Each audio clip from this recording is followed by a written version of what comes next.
Welcome to on record.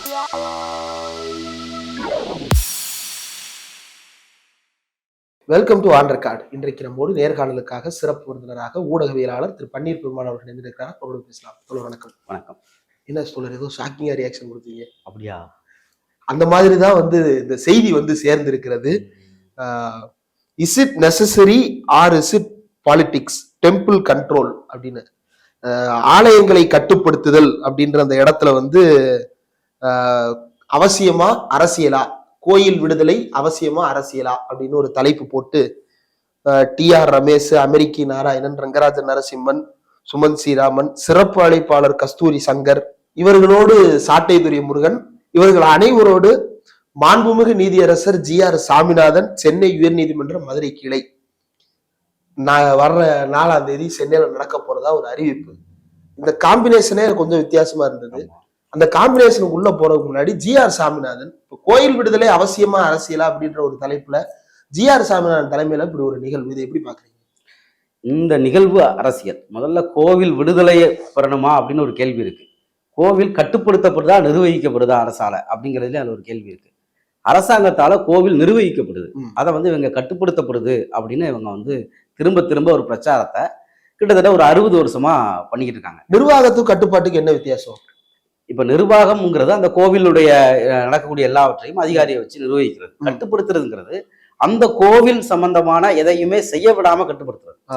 கோவில் இருக்குது அப்படின்னா, இப்ப நெல்லையப்பர் கோவில் இருக்குன்னா அங்க 2 திருவிழா நடக்குது அப்படின்னா அதை எல்லாத்தையுமே ஒழுங்குபடுத்தி நடத்துறது தான் நிர்வாகம். அதை பண்ண விடாம, பக்தர்களை வர விடாம, பூஜைகளை செய்ய விடாம, திருவிழாக்களை நடத்த விடாம அதை கட்டுப்படுத்துறது வேற. அங்க என்ன நடக்கணும் என்ன நடக்கக்கூடாது அப்படிங்கிறதெல்லாம் முடிவெடுக்கிறத கட்டுப்படுத்துறதா மாறும். ஆனா ஒவ்வொரு கோவிலுக்கும் இருக்கக்கூடிய மரபை அப்படியே அதை ஃபாலோ பண்ணி அதை சிறப்பா பண்ணி கொடுக்கறது தான் நிர்வாகம்.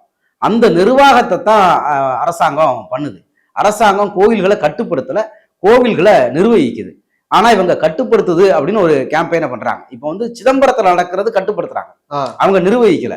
அங்க திருவிழாக்களே ஒழுங்கா நடத்துறது இல்ல, பக்தர்களை சாமி கும்பிட விடுறது இல்ல, பக்தர்களுக்கு பிடிச்ச மொழிகளை சாமி கும்பிட விடுறது இல்ல, வரக்கூடிய பக்தர்களை ஜாதி பேர் சொல்லி திட்டுறது. இதெல்லாம் அந்த கோவில் என் கட்டுப்பாட்டுல இருக்கு, நான் தான் இதுல எனக்கு சொல்றதுதான் இங்க நடக்கும் அப்படின்னு சொல்றது.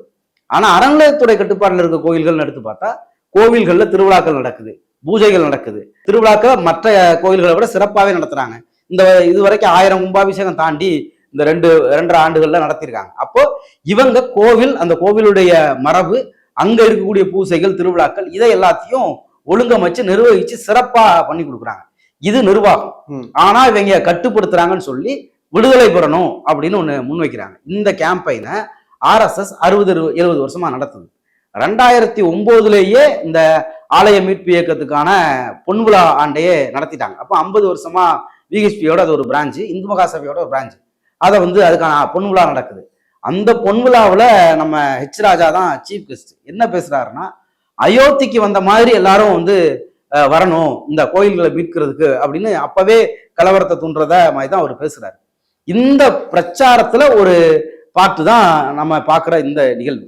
இதுல ஒரு நீதியரசர் எல்லாத்தையும் சமமா பார்த்து ஆவணங்களின் அடிப்படையில இருக்கக்கூடிய நியாயத்தின் அடிப்படையில் தீர்ப்பு குடிக்க வேண்டிய ஒரு நீதியரசர். அதுவும் ஒரு ஏதோ டிஸ்ட்ரிக்ட் கோர்ட்டு, தாலுகா கோர்ட்லாம் இல்ல, உயர்நீதிமன்ற கான்ஸ்டிடியூஷனல் கோர்ட். ஆமா, கான்ஸ்டிடியூஷனல் கோர்ட். இந்தியாவுடைய அரசியலமைப்பு சட்டத்தை பாதுகாக்க வேண்டியது நீதிமன்றங்களுடைய பொறுப்பு. அதுல பொறுப்புல இருக்கக்கூடிய உயர்நீதிமன்ற நீதிபதி கலந்துக்கிறார். இதுவே அவர் ஒரு சார்பானவர் அப்படிங்கிறது தெல்ல தெளிவா தெரியுது. அப்ப ஒரு சார்பானவரா அவர் மாறின பிறகு அவர் நீதியரசரா தொடர முடியுமா அப்படிங்கிற ஒரு கேள்வி வருது. இப்ப இதுக்கு முன்னாடிலாம் நமக்கு திரும்ப திரும்ப கோர்ட் அவமதிப்பு குறித்தான பல இடங்கள்ல அந்த வார்த்தைகள் நம்ம கேள்விப்பட்டுக்கிட்டே இருக்கோம். நீதிமன்றத்துல நடக்கக்கூடிய இதுல தீர்ப்பு குறித்து பேசலாம், நீதிபதி குறித்து பேசக்கூடாது, உள்நோக்கம் சொல்லவே கூடாது அப்படின்லாம் திரும்ப திரும்ப சொல்லப்பட்டுச்சு. பல வழக்குகள், நீதிமன்ற அவமதிப்பு வழக்குகள்லாம் போடப்பட்டிருக்கு. இப்ப இவரே வெளிப்படையா உள்நோக்கம் இல்லை, வெளிநோக்கமாவே வந்துருச்சு. ஒரு நீதியரசர் ஒரு சார்பு எடுத்து ஒரு குறிப்பிட்ட பிரச்சாரத்துக்கு ஒரு சீஃப் கெஸ்டா போகிறாரு அப்படின்னா அப்ப அவருக்கு ஒரு நோக்கம் இருக்கு அப்படிங்கிறது வெளிப்படையா தெரியுது. இனிமேல் அவர் எப்படி ஒரு நீதியரசரா இருக்க முடியும்? அவர் கொடுக்கக்கூடிய தீர்ப்புகள்ல நமக்கு ஏற்கனவே நிறைய முரண்பாடு இருக்கு. அவர் மாத்தி இந்த மாதிரி பண்ணிருக்கக்கூடிய தீர்ப்புகள்லாம்.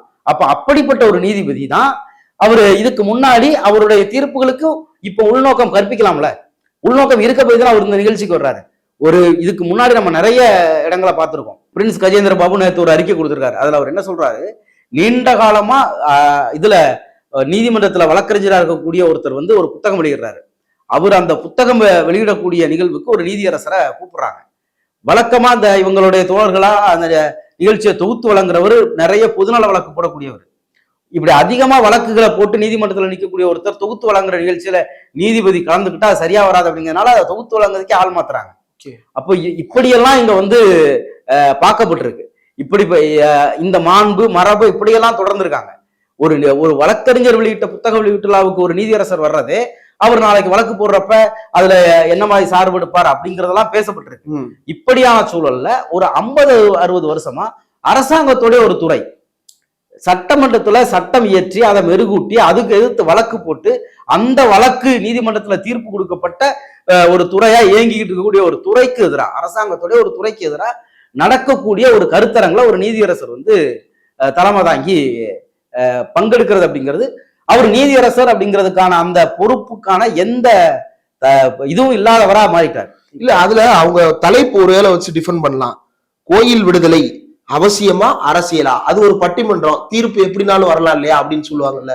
அதாவது இது வந்து இப்ப சாலமன் பாப்பையா பட்டிமன்றம் கிடையாது, அரசியல் இல்லாத பட்டிமன்றம் கிடையாது, வேலைக்கு செல்வது நல்லதா கெட்டதா அப்படி உள்ள பட்டிமன்றம் கிடையாது. அதுல கூட ஒரு நீதியரசர் கலந்துக்க முடியாது. நாளைக்கு வந்து ஒரு வேற ஏதோ ஒரு வழக்குல ஒரு குடும்ப பிரச்சனை வருது அப்படின்னா அதுல அவருடைய கருத்து என்னன்னு இதுல தெரிஞ்சிடும். அதனால அதுல கூட ஒருத்தர் கலந்துக்க முடியாது. இது அரசியல். 60-70 வருஷமா இந்த ஊர்ல நிகழ்த்தப்பட்டக்கூடிய ஒரு பிரச்சார ரீதியான ஒரு அரசியல். இவங்க எல்லாருமே அந்த ரங்கராஜ நரசிம்மன்ல இருந்து TR ரமேஷ் வரைக்கும் இவங்க எல்லாருமே இதை தொடர் இயக்கங்களா முன்னெடுத்துக்கிட்டே இருக்கிறவங்க, வெவ்வேறு வழிமுறைகள்ல முன்னெடுத்துக்கிட்டே இருக்கிறவங்க. அப்போ அதுல நீங்க வந்து கலந்துக்கிறீங்க. இப்ப நாளைக்கே வந்து நாம வேற ஏதோ ஒண்ணு வச்சுக்கோங்களேன், அதானி நிறுவனத்துக்கு மோடி அரசு உதவுகிறதா இல்லையா அப்படின்னு ஒரு இதை போட்டு அதுக்கு GR சாமிநாதனை கூப்பிட்டு ஒரு 10 பத்திரிகையாளர்கள் தமிழ்நாட்டில் உட்காந்து பேசுறாங்கன்னு வைங்க, அதுக்கு அவர் வருவாரா? பிஜேபி அரசு 10 ஆண்டுகளில் மாநில உரிமை பறித்ததா இல்லையா அப்படின்னு ஒரு கருத்தரங்கம் போடுறோம். அந்த கருத்தரங்கத்துக்கு அவர் நீதிபதியாவே வரட்டும், ஒரு 10 பேர் வந்து பேசட்டும், திமுக VCK இடதுசாரிகள்லாம் உட்காந்து பேசுற ஒரு இதுக்கு அவர் வந்து இதே மாதிரி தலைமை தாங்குவாரா? அப்ப இது அரசியல் ரீதியான ஒரு இதுல நீங்க பொறுப்புல இருக்கக்கூடிய நீதிபதி, நீங்க வந்து ரிட்டையர்டான நீதிபதி, இதே வழக்குகள் உங்க பெஞ்ச்ல இருக்கு. இதுக்கு அப்புறமும் வரும். இதே ரங்கராஜ நரசிம்மன் தொடர்ச்சியா வழக்கு போடுறதே ஒரு வேலையா வச்சிருக்கிறவரு. அவரு அப்படி வழக்கு போடுறதே ஒரு வேலையா வச்சிருக்கக்கூடிய ஒருத்தர் அவருடைய பிரச்சாரத்தை முன்னெடுக்கிறாரு. அதுக்கு GR சுவாமிநாதன் வர்றாரு அப்படின்னா இதற்கு பிறகு தமிழ்நாட்டுல ஒரு நீதியரசரா இருக்கிறதுக்கான எந்த தகுதியும் அவருக்கு கிடையாது. நாம வந்து தீர்ப்பின் அடிப்படையில் அவருக்கு உள்நோக்கம் கற்பிக்கல, அவரே அவருடைய உள்நோக்கத்தின் அடிப்படையில வெளியே வந்திருக்காரு. இந்த இடத்துல அவரை கேள்விக்கு உட்படுத்த வேண்டியது இது. ஏன்னா இதுக்கு முன்னாடி அவர் கொடுத்த தீர்ப்புகளையுமே இப்ப மறுசீராய்வு வந்து இவருடைய நோக்கத்துல இருந்து நம்ம பார்க்க வேண்டியது இருக்கு. அப்ப அந்த இடத்துலதான் இது ஒரு நீதியரசருக்கான எந்த விதமான பொறுப்பும் அவருக்கு இல்லை, அதற்கான நேர்மையான ஆளாவும் அவர் இல்லை. ஒரு பொது நிகழ்வுல அவர் எப்படி வந்து கலந்துக்கிறாரு, அதுவும் அரசியல் நிகழ்வுல எப்படி கலந்துக்கிறாரு. ஓகே, இப்ப இவ்வளவு கேள்வி மேல ஒருத்தர் மேல, ஆனா நேற்று பகிரப்பட்டது சமூக வலைதளங்கள்ல வந்து கீழே ஒருத்தரை ரவுண்டு போட்டுதான். ஆமா, மேல அவரு GR சாமிநாதன் மேல யாருமே சந்தேகத்துக்கு இடம் இல்லாம அவர் அதுக்கு போகாம வேற எதுக்கு போறாருன்ற வகையில சமூக வலைதளம் ஏத்துக்கிடுச்சு. கீழே ஒருத்தரை ரவுண்டு போட்டு உனக்கு என்ன இங்க வேலை, யாருன்னு பார்த்தா நம்ம நாம் தமிழர் கட்சியினுடைய சாட்டை கொள்கை பரப்பு செயலாளர் சாட்டை வலைதள CEO துரைமுருகன். இப்ப இதுல என்ன அப்படின்னா, நீங்க கேட்கிற கரெக்ட் தான். ஒரிஜினல் கேள்வி வந்து நீதியரசரை நோக்கி வந்திருக்கணும். ஆனா அவரை பத்தி நமக்கு எல்லாருக்குமே வெளிப்படையா தெரியும். அவர் நீதியரசரா இருந்தனாலுமே பழைய அவருடைய செயல்பாடுகள் தெரியுங்கிறதுனால அவரை கண்டுக்காம விட்டாங்களா, இல்ல இவர் இப்படித்தான் அப்படிங்கிறனால விட்டுட்டாங்களான்னு தெரியல. ஒருவேளை எனக்கு என்ன சந்தேகம் வருதுன்னா, அவரை நோக்கி கேள்வி போயிடக்கூடாதுங்கிறதுக்காக கூட இவரை சேர்த்திருக்கலாம். ஓகே, எல்லாரும் நம்ம இவரை நோக்கியே கேள்வி கேட்போம் அப்படின்னு. இப்ப இவருக்கு இங்க என்ன வேலை அப்படிங்கிறது தான் நம்ம உண்மையிலேயே GR சுவாமிநாதனை விட ஒரு ஆபத்தான இடமா நான் பாக்குறது சாட்டை துரைமுருகன் இதுல இருக்கிறது. அவர் வந்து ஒரு கட்சியுடைய கொள்கை பரப்பு செயலாளராக இருக்காரு. அந்த கட்சி ஒரு அரசியலை பேசுது. அது வந்து ஆடு மாடு மேய்க்கிறதே அரசு தொழிலாக்குவேன், டூரிசத்தே அரசு தொழிலாக்குவேன், டூரிஸ்ட் கைடுக்கெல்லாம் நான் சம்பளம் கொடுப்பேன்லாம் பேசுறாரு. ஆனா கோயிலை தனியார்கிட்ட கொடுக்கணும்னு கேம்பெயின் பண்ற குரூப்ல அவங்க கட்சியோட கொள்கை பரப்பு செயலாளர் கலந்துக்கிறாரு. இப்ப அவங்க சொல்லுவாங்க அவர் அங்க போய் எதிர்த்து தான் பேசியிருப்பாரு அப்படின்னு கூட சொல்லுவாங்க. எதிர்த்து பேசுறது கூட உனக்கு இங்க என்ன வேலை அப்படிங்கிறது தான் மெயின். நீ இதுக்கு முன்னாடி என்னெல்லாம் எதிர்த்து பேசியிருக்க, அதுவும் நமக்கு வந்து கேள்விக்கு வருது. அப்ப அந்த கட்சி கொள்கை சீமான் மேடையில பேசுறதுக்கெல்லாம் சாட்டை துரைமுருகன் எதிரா இருக்காரா? ஒருவேளை நமக்கு என்ன கேள்வி வருதுன்னா, RSS உடைய ஆளா இவர் நாம் தமிழர் கட்சிக்குள்ள ஊடுருவி இருக்காரா அப்படிங்கிற கேள்வியும் நமக்கு வருது. அவ்வளவு பெரிய சந்தேகம். கருப்பு சட்டை போட்டுக்கிட்டு இருக்கிற சாட்டை துரைமுருகனை நோக்கி RSS ஊடுருவல்னு சொல்றது ரொம்ப இதா இருக்கு. இல்ல, அவருடைய செயல்பாடுகள் அப்படித்தானே இருக்கு. நீங்க வந்து இவ்வளவு காலத்துல நம்ம என்ன பாக்குறோம், அவருடைய செயல்பாடுகள் குறித்து அவங்க தலைவரே வந்து வாய்ஸ் ஓவர் போட்டதெல்லாம் நம்ம பார்த்தோம். நீ பாட்டுக்கு பேசிட்டு போயிருவேன், நான் அதுக்கு பொறுப்பெடுக்க முடியாது, வெளியே போய் என்ன வேணாலும் பண்ணிக்கோன்னு அவர் பேசுறாரு. 2 முறை நீக்குறாரு, திரும்ப சேர்க்கிறாரு. அப்போ நீக்குனாலும் திரும்ப சேர்க்க வேண்டிய அழுத்தம் அவருக்கு எங்க இருந்தோ வருது. இவ்வளவு வெளிப்படையா வாய்ஸ் ஓவர் போட்டு திட்டின பிறகும் கட்சியை விட்டு தூக்க முடியல. அவ்வளவு பெரிய சக்தியா அந்த கட்சிக்குள்ள சாட்டை துரைமுருகன் மாறி இருக்காரு. அப்படி மாறி இருக்கக்கூடிய சாட்டை துரைமுருகன் எங்க இருக்காரு அப்படின்னா RSS ஓட க்ளோஸா இருக்காரு. இப்ப இவ்வளவு நாள் அவங்க வந்து என்ன பேசிக்கிட்டு இருந்தாங்க, நாங்க காமராஜர் ஆட்சி கொண்டு வருவோம், காமராஜர் அப்ப கஷ்டப்பட்டு எங்களை படிக்க வச்சாரு, எங்களை படிக்க வச்சதே காமராஜர்லாம் இதே சாட்டை துரைமுருகன் எல்லாம் பேசிட்டு, காமராஜர் தான் அந்த அறநிலையத்துறை சட்டத்தை முழுக்க அரசு நிர்வாகத்தின் கீழே கொண்டு வந்தாரு. அதை எதிர்த்து கேம்பெயின் பண்றவங்க அவங்க எல்லாருமே, அவங்களோட உனக்கு என்ன உறவு? அதுதான் நமக்கு இதுல முக்கியமான கேள்வி. மணியரசனோடையும் உட்கார்ந்து இருக்காங்க, சாமிநாதனோடையும் உட்கார்ந்து இருக்காங்க. மணியரசன் தெய்வத்தமிழ் பேரவைன்னு ஒண்ணு வச்சு கோவில்களை எல்லாம் அரசு பாதுகாக்கணும் அப்படின்னு அவரு பேசிக்கிட்டு இருக்காரு. அவரு கூடயும் போய்க்கிறாங்க. GR சுவாமிநாதன் கூட, TR ரமேஷ் கூடயும், ரங்கராஜ நரசிம்மன் கூடயும் சேர்ந்துக்கிறாங்க. இதுல இது என்ன மணியரசன் வார்த்தையில சொல்லுதாரு, இது ஒரு கருவாட்டு சாம்பார். எல்லா பக்கத்திலையும் இருந்துகிட்டு, ஆமா அவரு தான் கருவாட்டு சாம்பார்ங்கிற வார்த்தையை அதிகமா பயன்படுத்துவாரு. இது ஒரு கருவாட்டு சாம்பாரா இருக்கு. ஆனா நமக்கு இதுல எங்க ஒரு முக்கியமான இடம் என்னவா பார்க்க வருது அப்படின்னா, இந்த தீவிரமாக திராவிட எதிர்ப்புன்னு பேசிக்கிட்டே இருக்காங்கல்ல, இவங்க எல்லாரும் போய் சேர்ற இடம் இதுதான். நீ வந்து ஒரு திராவிட எதிர்ப்பு, ஆனா நான் ஒரு தமிழ மாநில உரிமை அப்படின்லாம் பேசினாலும் கரெக்டா அவனுக்கு பயன்படக்கூடிய இடத்துல நீங்க அந்த பக்கம் போயிடுறீங்க.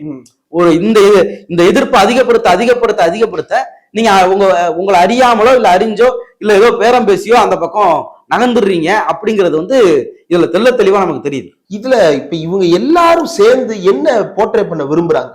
அறநிலையத்துறை அப்படின்றது வந்து இது ஒரு நீண்ட வரலாறு இருக்கு. ஆமா, அறநிலையத்துறைக்கு முன்பு என்னவெல்லாம் அங்கு நடந்தது, அறநிலையத்துறைக்கு பின்பு அங்கு என்னவெல்லாம் மாறி இருக்கிறது அப்படின்னு தொடர்ந்து பேசினாலும் கூட, இந்தியா முழுக்க இந்த சட்டங்கள் இருக்குன்னு சொன்னாலும் கூட, ரொம்ப குறிப்பிட்டு தமிழ்நாட்டுல மட்டும் இந்த அறநிலையத்துறை இருக்கக்கூடாது, எண்டோமென்ட் போர்டு இருக்கக்கூடாது, ஏன் இந்த பிரச்சாரம் தமிழ்நாட்டுல இவ்வளவு தீவிரப்படுத்தப்படுது?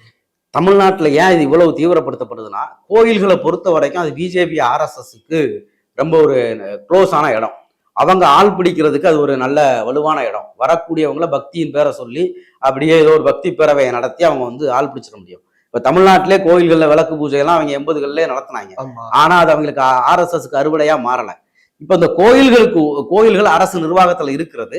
RSSஐ வளர்ப்பதற்கு அவங்களுக்கு ஆள் பிடிக்கிறதுக்கு இவங்க ஒரு பெரிய தடையா இங்க இருக்கு. அடுத்து இன்னொன்னு என்ன அப்படின்னா, அந்த கோயில்களை மையமா வச்சிருக்கக்கூடிய சொத்துக்கள். இப்ப நம்ம கோயில்கள் இவங்க கட்டுப்பாட்டுல இருந்துச்சு அப்படின்னா, இவங்க அந்த சொத்துக்களை வந்து காலங்காலமா கோயில் பேர்ல இருந்த சொத்துக்களை அனுபவிச்சே வந்தவங்க. கோயில்கள் பேர்ல உள்ள மொத்த பணத்தையும் கோயில் பேர்ல இவங்களுக்கு தேவைப்பட்ட நேரத்துல ஏதாவது ஒண்ணு சொல்லி பக்தர்களை வர வச்சு வசூல் பண்றது, இதெல்லாம் ஒரு குறிப்பிட்ட சமூகத்துக்கான பணமாகவும் வருமானமாகவும் ரொம்ப காலமா இருந்திருக்கு. அடுத்து வந்து இவங்களுடைய அதிகாரத்தை கட்சியை விரிவுபடுத்துறதுக்கு, RSSக்கு ஆள் பிடிக்கிறதுக்கு கோயில் ஒரு உகந்த இடமா இருக்கு. அதுவும் இங்க தடுக்கப்படுது. அப்ப இந்த ரெண்டும் அடிப்படையா வச்சுதான் இவங்க 60-70 வருஷமாவே கோயில்களை கைப்பற்றணும், இவங்க உண்மையில கோயில்களை கட்டுப்படுத்தணும் அப்படிங்கிறது இவங்களுடைய முக்கியமான நோக்கம். இவங்களுக்குள்ளதுதான். அடுத்து கோவில் அப்படிங்கிறது வந்து இன்னைக்கு நிர்வாகத்துல அது வந்து தனியார்கள்ட்ட இருந்துச்சு, இவங்கள மாதிரி பக்தர்கள்ட்ட கொடுங்க அப்படின்னு சொல்றாங்க பாத்தீங்களா. இப்ப தீட்சிதர்கள்ட்ட வந்து இருக்கக்கூடிய கோயில்கள்ல எல்லா நிர்வாகமுமே அவங்க கிட்ட தான் இருக்கு. இப்ப அறநிலையத்துறை எடுத்து பார்த்தோம்னா அதோடைய அதிகாரிகள்ல இருந்து கடைநிலை ஊழியர் வர உள்ள இந்த வேலைகள்ல இடஒதுக்கீடு இருக்கு. 69% இடஒதுக்கீடு அரசு ஊழியர்கள். அப்ப ஆணையர்ல இருந்து கடைநிலை ஊழியர் வரைக்கும் எல்லா சாதியை சேர்ந்தவங்களும் அதிகாரியா இருக்காங்க. பிற்படுத்தப்பட்ட, மிகவும் பிற்படுத்தப்பட்ட, பட்டியல் பிரிவு, பழங்குடிகள் எல்லாரும் அதிகாரியா இருக்கிறப்ப அவங்க நிர்வாகத்துக்குள்ளதான் உன் வேலை பூச வைக்கிறது, வந்து பூச வை, அந்த பூச வைக்கிறதுக்குள்ள சம்பளம் வாங்கிக்கோ அப்படின்னு சொல்ற இடத்துல இவங்க கோயிலுக்குள்ளேயே விடமாட்டேன்னு சொன்னவங்க வந்து இன்னைக்கு கோயில்ல இவங்களுக்கு நிர்வாக அதிகாரியா வந்து இருக்கிறத இவங்களுடைய சாதி மனநிலையாலே ஏத்துக்க முடியல. இல்ல இவங்க இப்ப TR ரமேஷ் மாதிரியான நாட்கள்லாம் என்ன கிளைம் பண்றாங்கன்னா, ஒரு பக்கம் TR ரமேஷ்ன்ற அதே நபர் என்ன பண்றாரு, அறநிலையத்துறையின் பேர்ல ஸ்கூலோ காலேஜோ கட்டக்கூடாது. ஆ. ஏன் அது? ரெண்டாவது, அறநிலையத்துறை வந்து மோர் ப்ராஃபிட்டபிளா பயன்படுத்துறது அல்லது கோயில் சொத்துக்களை ப்ராஃபிட்டபிளா பயன்படுத்துறது, அறநிலையத்துறை அதை தவறுகிறது, அறநிலையத்துறை அதுல சுரண்டல் பண்ணுது. அது ப்ராஃபிட்டபிளா மக்களுக்கு பயனுள்ள வகையில பயன்படுத்த முடியும். இது ரெண்டும் எப்படி பாக்குறீங்க? அதாவது கோயில் சொத்தை கோயில்களுக்கு மட்டுமே பயன்படுத்தணும்னு சொல்றாங்கல்ல, கோயில் சொத்தை கோயில்களுக்கு மட்டுமே பயன்படுத்தணுங்கிறது அந்த வேலை என்ன? இப்ப கோயில் சொத்து இருக்கு, தமிழ்நாட்டுல வருமானம் வரக்கூடிய கோயில்களுடைய எண்ணிக்கை ரொம்ப கம்மி. கிட்டத்தட்ட 30,000 கோயிலுக்கு மேல வருமானம் ரொம்ப கம்மியா இருக்கக்கூடிய கோயில்கள். அந்த கோயில் ஆள் நடமாட்டமே இல்லாம இருக்கு பல கோயில். ஆனா அறநிலையத்துறை கூட்டி பெருக்கி சுத்தம் பண்ணிட்டு இருக்காங்க. ஒரு கால பூஜையை அறநிலையத்துறை வந்து உறுதிப்படுத்துது. அப்ப கோயில் ஒரு வருமானம் இவங்களுக்கு மொத்தமே இவங்க பேசக்கூடிய கோயில்கள் எடுத்து பார்த்தா ஒரு 10 கோயில் எடுத்துக்குவாங்க. பழனி கோயில், திருச்செந்தூர், இந்த மாதிரி ஒரு 10 கோயில் எல்லாருக்கும் தெரிஞ்ச கோயில்கள் எடுத்துட்டு இங்க இவ்வளவு பணம் வருது அப்படிங்கிறத பேசிக்கிட்டே இருப்பாங்க. ஆனா வருமானமே இல்லாத அந்த 30,000 கோயில்களை அரசு வந்து நிர்வகிக்குது. அப்படி அவங்களுக்கு அங்க ஒரு கால பூஜையை உறுதிப்படுத்துது. இதுதான் கோவில் பணி. கோயில் அது இல்லாம அறநிலையத்துறைக்கு வெளியே இருக்கக்கூடிய ஆதி திராவிடர்கள் பகுதியில் இருக்கக்கூடிய கோயில்களுக்கு முன்னாடி 1 லட்சம் ரூபாய் கொடுத்துக்கிட்டு இருந்தாங்க. கோயில்களை தேர்ந்தெடுத்து இந்த அரசாங்கம் வந்து அதை 2 லட்சமா மாத்திருக்கு. அதே மாதிரி கிராமப்புற கோயில்களுக்கு இதே மாதிரி 1 லட்சம் ரூபாய் கொடுத்துக்கிட்டு இருந்தாங்க. இந்த அரசாங்கம் வந்து 2 லட்சமா மாத்திருக்கு.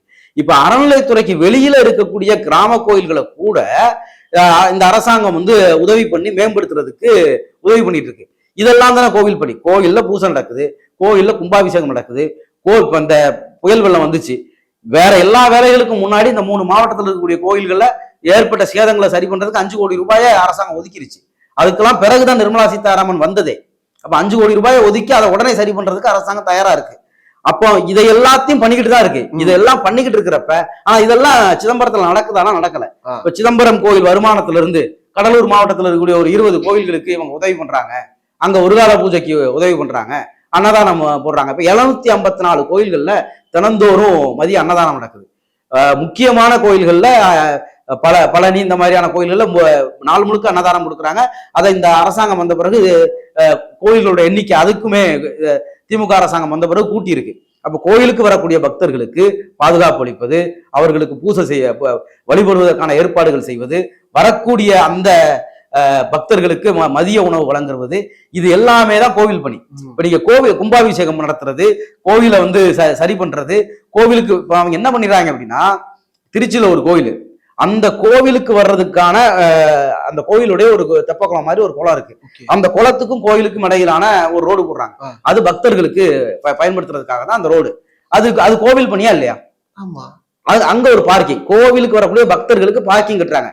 அரசாங்கம் வெளியிடக்கூடிய இந்த அறிக்கையை எடுத்துட்டு இந்த மாதிரி ஆட்கள் என்ன பண்றாங்கன்னா, ரோடு போடுவது அறநிலையத்துறை வேலையா, நெடுஞ்சாலைத்துறை வேலையா? அது அவங்க என்ன திருச்சிக்கும் மதுரைக்குமா ஹைவே போட்டாங்க? கோயிலுக்கு பக்தர்கள் வரக்கூடிய அந்த பெரிய குளத்துக்கும் கோயிலுக்கும் ஒரு ரோடு போடுறாங்க. அந்த இதை ஒட்டி கரை கட்டுறாங்க, பார்க்கிங் கட்டுறாங்க. இதெல்லாம் மறைச்சிருவாங்க. சத்தியமங்கலம் கோயில்ல கோயில் வருமானத்தை தாண்டி சுத்தி கோபுரம் கட்டுறது, காம்பவுண்ட் சுவர் கட்டுறதுக்கெல்லாம் அரசாங்கம் செலவழிக்குது. அதெல்லாம் விட்டுருவாங்க. அந்த உண்டியல் கணக்கு போடுற அன்னைக்கு மட்டும் இன்னைக்கு இவ்வளவு பணம் வந்துச்சு அப்படிம்பாங்க. ஆனா அதுக்கு முன்னாடி அரசாங்கம் வந்து அந்த கோயிலுக்காக ஒதுக்கின பணம், அதை பத்தின செய்திகள் இருக்கு, அதெல்லாம் மறைச்சிருவாங்க. அப்போ கோயில் ஒரு பாதிப்பு. மண்டக்காடு இவங்க தொடர்ந்து கலவரம் பண்ற கோயில், அங்க வந்து ஒரு தீ விபத்து ஏற்பட்டுச்சு. தீ விபத்து ஏற்பட்ட உடனே அரசாங்கம் வந்து அதுக்கு நிதி ஒதுக்கி அந்த கோயிலை உடனே சரி பண்ணுச்சு. அப்போ கோயில் இந்த மாதிரி விபத்துகள்ல பாதிக்கப்பட்டா அதை சரி பண்றது, பக்தர்களுக்கு பார்க்கிங், அவங்க வந்தா அதுக்கு அவங்களுக்கு தேவையான கழிப்பிடங்கள்ல இருந்து சாலை வசதியில இருந்து எல்லாமே ஏற்பாடு பண்ணி கொடுக்கறது, பூசை செய்யறது, கோவிலுக்கு சுற்றுச்சுவர் கட்டுறது, இது எல்லா வேலையுமே இந்த அறநிலையத்துறை பண்ணிக்கிட்டு இருக்கு. இதையெல்லாம் பண்ணிக்கிட்டு இருக்கிறத எல்லாத்தையும் மறைச்சிட்டு மொத்தமா இவங்க வந்து அறநிலையத்துறையை வந்து சுரண்டாங்கன்னு சொல்றது. அறநிலையத்துறைக்கு வெளியே இருக்க கோயில்களுக்கே அரசாங்கம் தான் உதவி பண்ணிட்டு இருக்கு. அது இல்லாம அங்க அர்ச்சகர்களுக்கான நலவாரியம் இருக்கு, கிராம பூசாரிகள், கிராம கோயில்கள் எல்லாமே அறநிலையத்துறை கோயில் கிடையாது. ஆனா கிராம பூசாரிகளுக்கு நலவாரியம் வச்சு அவங்களுக்கு உதவித்தொகை வந்து அரசாங்கம் பண்ணிட்டு இருக்கு. அப்ப இதை எல்லாத்தையுமே பண்ணிக்கிட்டு, இதெல்லாம் தான் கோவில் பணி. இதையெல்லாம் பண்ணிக்கிட்டு இருக்காங்க. ஒவ்வொரு முறையும் தமிழர்களுடைய வரலாறு முழுக்க எடுத்து பார்த்தா கோயில்களோட சேர்ந்து கல்வி நிலையங்களை நடத்துறது, அறப்பணிகளை செய்யறது, இது எல்லாமே வந்து இங்க இருக்கக்கூடிய மடங்கள் கோவில்களோட வரலாற்று காலத்துல இருந்தே இருந்திருக்கு. அப்ப வரலாற்று காலத்துல இருந்ததா அரசாங்கமும் சொல்றது. பள்ளிக்கூடம் கட்டுறது, காலேஜ் கட்டுறது, இது எல்லாத்தையுமே வந்து அரசாங்கம் பண்ணுது. கோவில் அப்படிங்கிறது அந்த கோவிலுக்கு வரக்கூடிய பக்தர்களுக்கான எல்லா வசதியும் செஞ்சு கொடுத்து அடுத்து இதை பண்றாங்க. ஆனா இதை எல்லாத்தையும் மறைச்சிட்டு கோவில் பணத்தை இவங்க மிஸ்யூஸ் பண்றாங்க. அதாவது சத்தியமங்கலத்துக்கு கோவில் பணத்தை எடுத்து ஸ்டாலினுக்கு கார் வாங்கிட்டாங்கன்னு கேம்பெயின் பண்ணாங்க. ஆனா அதை விட அதிகமான பணம் அந்த கோயிலுக்கு காம்பவுண்ட் கட்டவும் அதாவது அந்த கோயில் உண்டியல் பணத்தை விட 3-4 முறை, நான் அப்ப அந்த டேட்டா எடுத்தே பார்த்தேன், 4 முறை உண்டியல் எடுக்கப்பட்ட பணத்தை விட அந்த கோயிலுக்கு சுற்றுச்சுவருக்கும் 11 கோடி ரூபாய் மொத்தம் அந்த சுற்றுச்சுவருக்கும் ராஜகோபுரத்துக்கும் செலவழிச்சது நம்ம வரி பணத்துல. அதெல்லாம் காசுல இல்ல, உண்டியல் காசுல இல்ல, உண்டியல் காசு போக கூடுதல் பணத்துல. ஆனா அதை எடுத்து வந்து அதிகாரிகளுக்கு கார் வாங்குறாங்க அப்படின்னு. இப்ப அதிகாரிகளுக்கு வந்து ஒரு அதிகாரி ஆணையர் இருக்காரு, அவரு போய் வரணும். அவர் வந்து இங்க இருந்து ஒரு இப்போ திருநெல்வேலியில ஒரு ஆணையர் இருக்காருன்னு வைங்க, அவர் வந்து நாங்குநேரி கோயிலுக்கு போகணும், அவர் ராதாபுரம் கோயிலுக்கு போகணும், அவருக்கு ஒரு வாகனம் இருந்தாதான் அவர் போக முடியும். அவரு புது பஸ் ஸ்டாண்ட்ல வந்து பஸ் ஏறி நாங்குநேரில் இறங்கி கோயில்ல போய் பார்த்துட்டு வந்தாருன்னா ஒரு கோயிலுக்கு தான் போக முடியும். அதையெல்லாம் கேம்பெயினா மாத்துறது, அப்படிதான் இவங்க பண்ணிட்டு இருக்காங்க. திரும்ப திரும்ப இவங்க பண்றது என்ன அப்படின்னா, அப்ப கோவில் சொத்துக்கள்ல வந்து நீங்க மிஸ்யூஸ் பண்றாங்க எல்லாம் பேசுறீங்கல்ல, ஜக்கிக்கு வர வருமானம் அது பக்தர்கள் கொடுக்குற பணம் தானே. ஆமா, எப்படி மீனாட்சி அம்மன் கோயில் உண்டியல்ல காசு போடுறாங்களோ அதே மாதிரிதான் அங்கேயும் ஒரு பக்தர் ஏதோ ஒரு நம்பிக்கையில ஆதியோகியோ இவர் பேசக்கூடிய ஏதோ ஒரு நம்பி தானே காசு போடுறாங்க. அந்த காசுக்கு நீங்க என்னைக்கா கணக்கு கேட்டிருக்கீங்களா?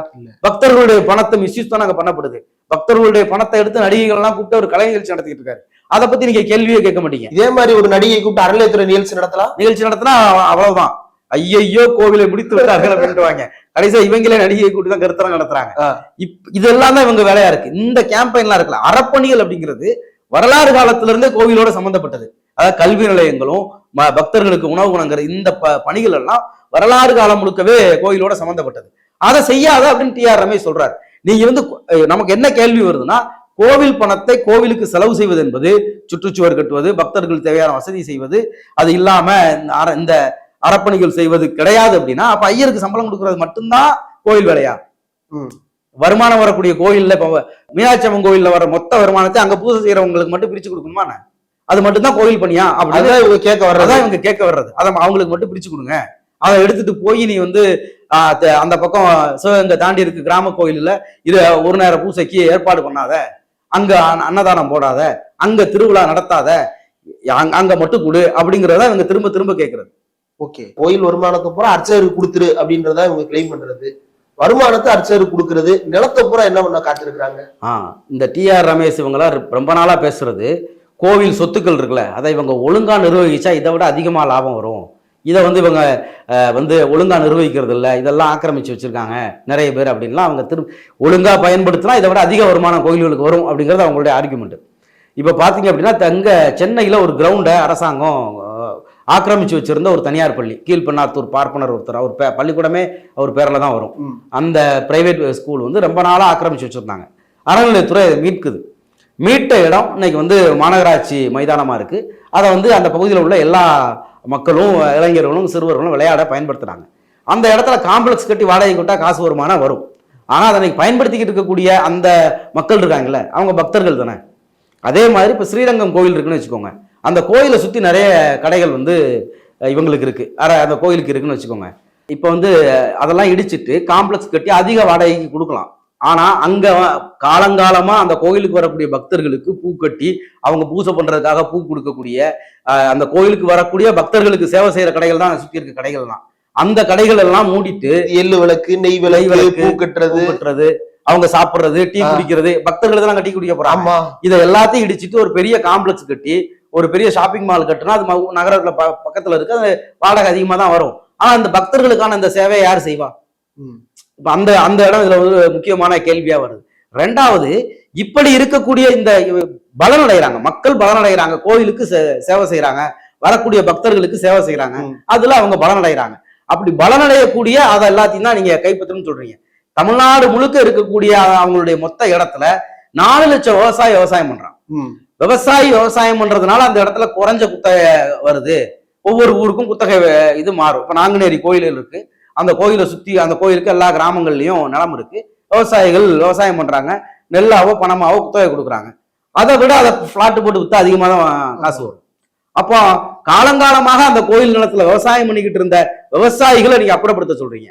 டி.ஆர். ரமேஷோட அஜெண்டா என்ன அப்படின்னா, இங்க இருக்கக்கூடிய இந்த கோயிலுடைய சொத்து தனியார்ட்ட கொடுத்தாச்சு அப்படின்னா இந்த கோயில்கள் எல்லாம் விட்டுறலாம், வருமானம் இல்லாத கோயில்கள்லாம் விட்டுட்டு சொத்து இருக்கக்கூடிய இந்த கோயில்களை எல்லாத்தையும் சொத்துக்களை அதிகமா இந்த மாதிரி ஸ்ரீரங்கம் கோயிலை சுத்தி இருக்கக்கூடிய கடைகள்ல காம்ப்ளெக்ஸ் கட்டுவாங்க, நம்ம மயிலாப்பூர் சுத்தி இருக்கக்கூடிய கோயில்கள் எல்லாம் அபார்ட்மெண்ட் கட்டி அவங்களே ஆளுங்களை வாடகைக்கு போற வச்சுப்பாங்க.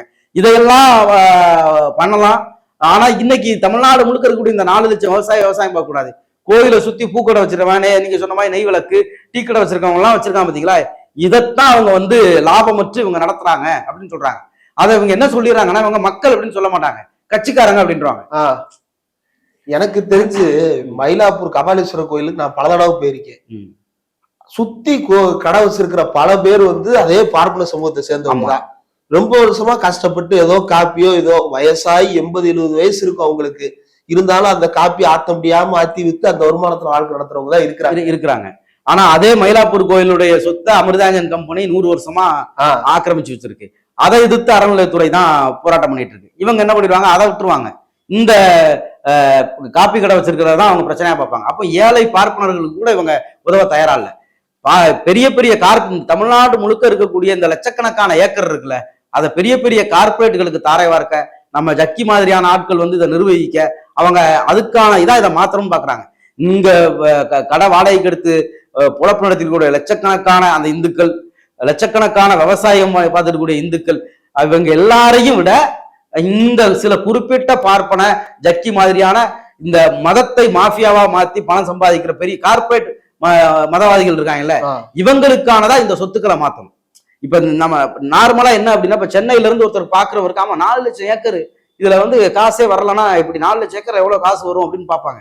4 லட்சம் ஏக்கர் விவசாயம் பார்த்துட்டு இருப்பான். அதுல ராமநாதபுரத்துல மழையே இல்லாத ஊர்ல அவன் பரம்பரையா அங்க விவசாயம் பார்த்துட்டு இருப்பான். அதுல வர்றதுதான் அவன் கொடுக்க முடியும். அதுதான் ஆத்தங்கர ஓரத்துல வருமானம் அதிகமா வரும், அவங்க அதிகமா கொடுப்பாங்க.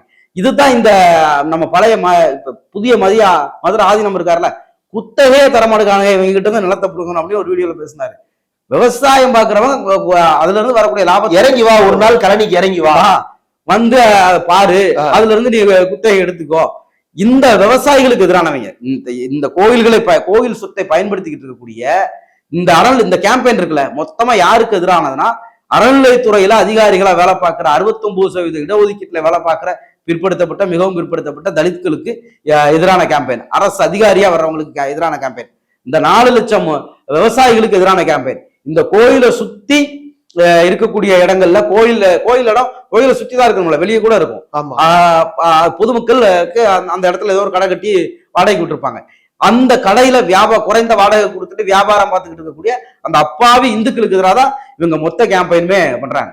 இதுல இந்த கோயில் நிலம் பற்றி சொன்னதுனால எனக்கு இப்பதான் நினைவுக்கு வருது. இந்த கோயிலுக்குன்னு நிறைய நிலம் இருக்கு, ஆனா அந்த கோயிலுடைய சொத்துக்கள் வருமானம் எல்லாமே வந்து அந்த மூலவரின் பேர்ல தான் டெபாசிட் ஆகும். கலைஞருடைய ஆட்சி காலத்துல நில உச்சவரம்பு சட்டம் கொண்டு வந்த போது, மூலவர்னா என்ன, அவர் மட்டும் தனி நாட்டிலே வாழ்றாரு, அவரு இங்கதானே வாழ்றாரு, அவருக்கு உச்சவரம்பு சட்டம் பொருந்தும் அப்படின்னு கொண்டு வந்தாங்க. ஆனா அதை அடப்பை போட்டு நிப்பாட்டிட்டாங்க. உழுபவர்களுக்கு நிலம் சொந்தம்னு ஊர் முழுக்க பிரச்சாரம் நடந்த போது கோயில் நிலத்துக்கு அது பொருந்தாது அப்படின்னு பேசினாங்க.